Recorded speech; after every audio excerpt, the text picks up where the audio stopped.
Métal précieux, pourquoi? Tout simplement parce qu'en période de tension internationale, l'or reste une valeur sûre, une valeur refuge.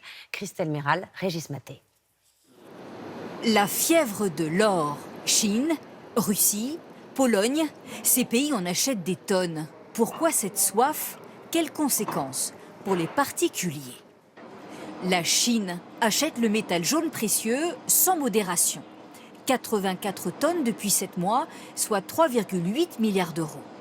En conflit commercial avec les États-Unis, la Chine veut renforcer sa crédibilité.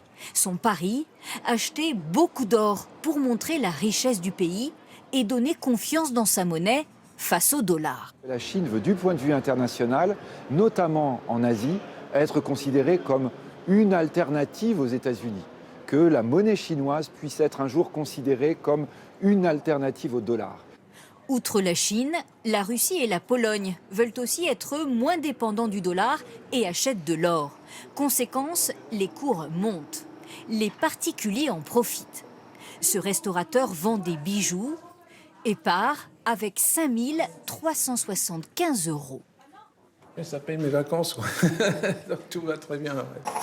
Comme lui, ils sont de plus en plus nombreux à vendre de l'or, des pièces surtout. Vous avez beaucoup de clients qui viennent nous rapporter des pièces parce qu'ils voient que l'or a pris 10%, on n'aime pas un mois.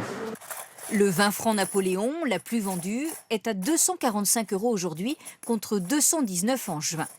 La France arrive en 4e position dans le monde pour les avoirs en or, 80 milliards d'euros.